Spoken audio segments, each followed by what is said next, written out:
Chers amis, bonsoir. Bienvenue à notre avant-dernière soirée de prière et de méditation autour du grand thème « Les trois anges nous exhortent à prier ».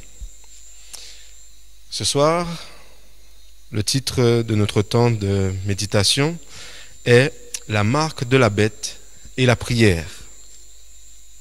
Et notre texte d'étude se trouve en Apocalypse 19, les versets 1 à 5. Il est écrit: Après cela, j'entendis dans le ciel comme une voix forte d'une grande foule qui disait: Alléluia! Le salut, la gloire, l'honneur et la puissance sont à notre Dieu, parce que ses jugements sont véritables et justes, car il a jugé la grande prostituée qui corrompait la terre par son impudicité, et il a vengé sur elle le sang de ses serviteurs répandu par elle. Ils dirent encore: Alléluia! Sa fumée s'élève au siècle des siècles. Et il viennent 4 vieillards, et les 4 êtres vivants se prosternèrent et adorèrent Dieu assis sur le trône en disant: Amen, Alléluia. Et une voix vint du trône disant: Louez notre Dieu, vous tous qui le servez et qui le craignez, petits et grands. Je vous invite à prier avec moi. Notre Dieu, notre Père, nous te remercions encore une fois de nous permettre d'avoir ce temps de méditation et de prière ensemble. Permets que ce temps que nous allons passer ensemble puisse fortifier la foi de chacun et lui donner le zèle qui manque, ainsi que ton Esprit Saint, afin de proclamer ton évangile. C'est la grâce que nous te demandons ce soir au nom de Jésus. Amen.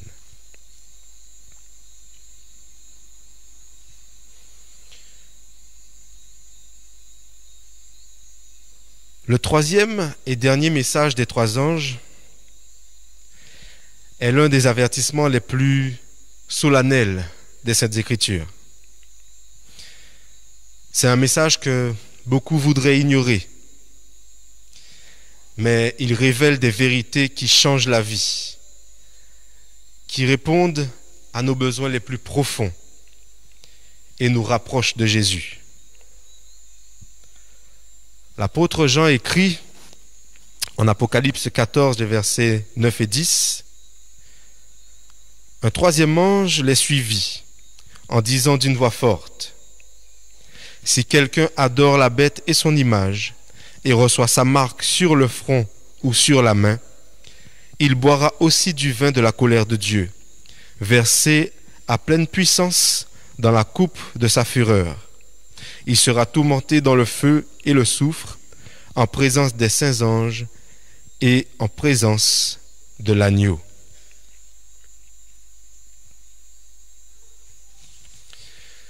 Le premier principe qui change la vie à propos de cet avertissement est le fait qu'il vienne du cœur d'un Dieu aimant qui veut sauver tous dans son royaume. Il s'agit d'un avertissement divin pour le peuple de Dieu, pour qu'il ne soit pas pris au dépourvu par les tromperies à venir. Deuxièmement, c'est un message qui concerne l'adoration. L'ange dit: si quelqu'un adore la bête. Ceci contraste avec le message du premier ange, qui demande solennellement d'adorer le Créateur. Cette adoration du Créateur qui conduit le fidèle à répondre à son amour et à se fier à sa grâce salvatrice, à être obéissant à sa parole et à garder ses commandements.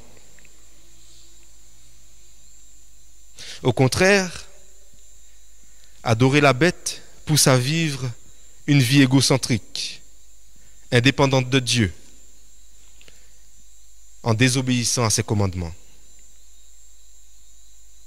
Ceux qui adorent la bête se centrent sur eux plutôt que sur Jésus.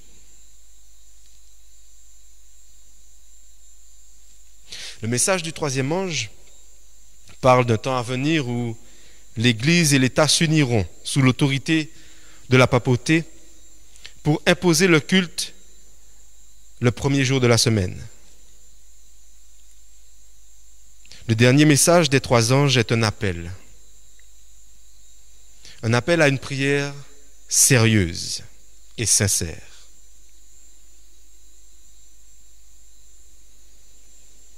Le principe de l'Antéchrist est l'orgueil plutôt que l'humilité. L'exaltation de soi plutôt que le sacrifice de soi pour le bien des autres. C'est la confiance dans la sagesse humaine plutôt que dans l'inspiration divine des Écritures.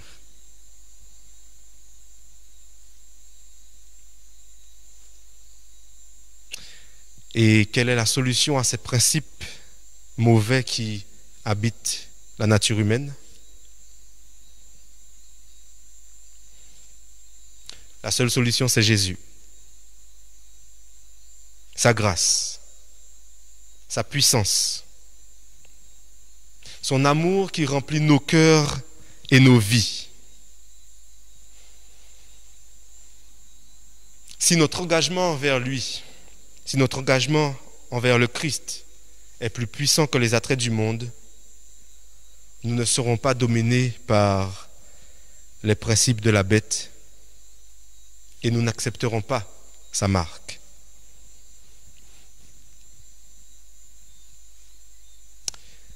L'avertissement contre la marque de la bête dans le message du troisième ange devrait nous pousser à nous mettre à genoux dans une humble soumission au Christ, en implorant son Saint-Esprit de nous purifier de l'intérieur, afin d'accomplir le miracle de la grâce divine dans le cœur de chacun. Il devrait également nous inviter à prier pour nos amis, pour notre famille, pour nos voisins, afin qu'eux aussi ouvrent leur cœur au message sauveur de Jésus-Christ, alors que nous sommes dans les derniers jours.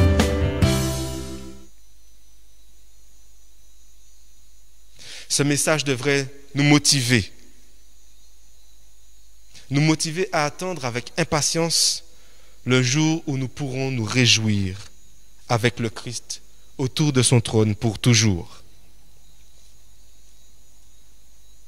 Alors, pour notre temps de prière de ce soir, je vais vous inviter à prier pour vos proches, pour les membres de votre famille, pour les membres de votre église, pour vos voisins, vos collègues, vos amis, vos camarades de classe, vos collègues d'études, ceux avec qui vous partagez vos temps de loisirs, sportifs ou autres, afin que tous puissent ouvrir leur cœur et être sensibles à ce message important, à ce dernier avertissement plein d'amour et de bienveillance de notre Dieu, afin qu'ils puissent ouvrir leur cœur à Jésus et lui céder toute la place. Prions ensemble.